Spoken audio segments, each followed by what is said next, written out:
So I know that I'll probably get like a lot of shit from people because of my previous video and the fact that I'm wearing a cross and have the Norse Pagan runic shirt and Sigil Lucifer. But if you were paying attention in my previous video, you understand.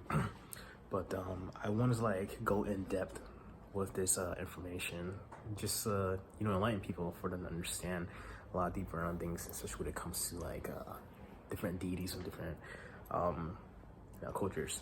Now, I remember like Amin Amar, I'm probably like pronouncing your name wrong. I don't listen to him that much. They had released a new song 2 years ago.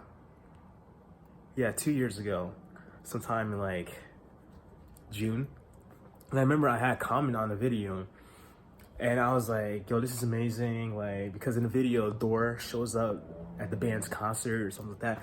And then I was like, yo, this is amazing. Like, people were talking about, Norse paganism. And I remember I was like meditating and, Olten hat came to me and then someone commented and it was like, you're obviously not a son of Odin. It was like, just because of the color of my skin. And it's like, okay, these deities don't give a fuck what your skin color is. They don't give a fuck about the three-dimensional realm. They're not limited by what's going on in the three-dimensional realm where they're in 4D and higher realms.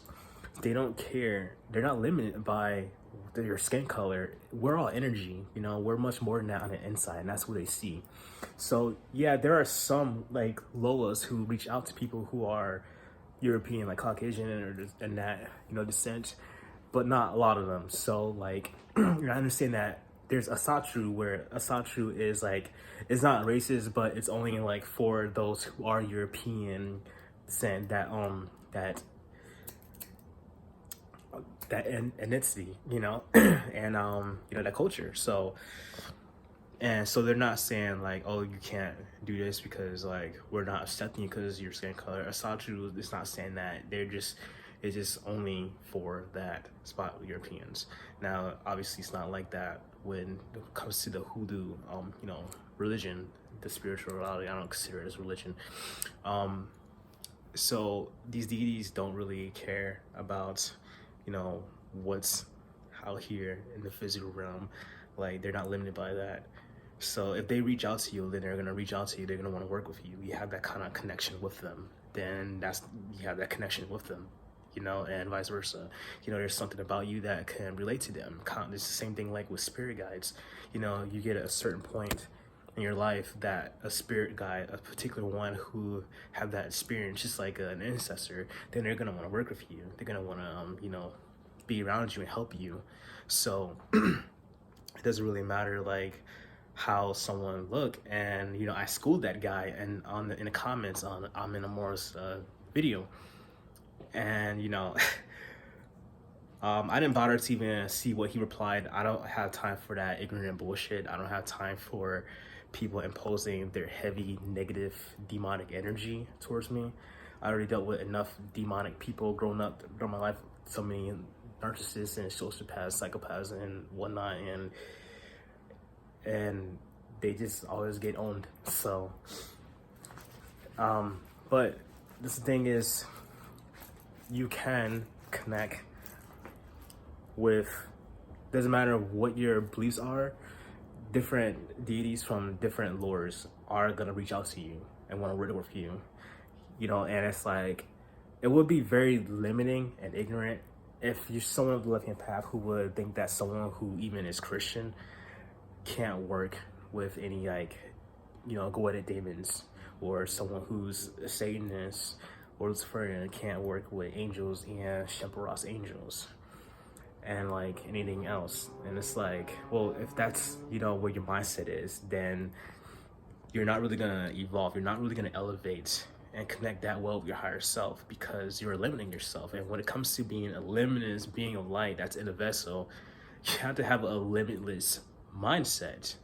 You have to go beyond the big dimensional shit, because there's a lot of people out there who act like they're all higher conscious and whatnot, but they're still within that three-dimensional mindset. And it's just like those who are in that woke culture, and it's like they act like they're walking around acting like they're conscious and whatnot, but they're so focused on their skin color, their identity, their ego identity, like I'm black, or you're Hispanic, or you're gay, trans, so LGBTQ, and they're so stuck on that, attached to these identities, these material world things. They're not conscious. It's like total opposite, and it's a trend to them. Like the spiritual path is just nothing but a trend to them, so they can show it off on social media and whatnot and say, hey, look at me, like I have crystals, etc., namaste, love and light, I'm meditate, da, da, da. Like, no way. It's like, I'm not bashing anything, just to be clear, but it's like, this is what people need to understand, is that, you know, you're breaking down these ego attachments. I'm not saying the ego can be permanently going away. It's part of us. It's just all about, you know, understanding who you are, self-reflecting, and then having that balance. So you're not going to be too pulled into that ego world and whatnot. And you have to have that balance, so understanding. So when you're present, you're right in the present moment, you are also being present with your heart chakra. And so, you know, that's what I want people to understand. And I may go further details on other things, more on the chakras, and so people could understand the symbolism of them. That's, some people may already get it, but I want others who have not figured it out yet to understand more deeper of something that I figured out. So, but happy to see you guys, happy to make another video. And my birthday was awesome. This year is freaking awesome. Did a lot of things, so I'm very grateful for this year. It's a really great year, and like, it's not over yet. So, and all the haters that's continually stalking me, just keep watching me see. Peace.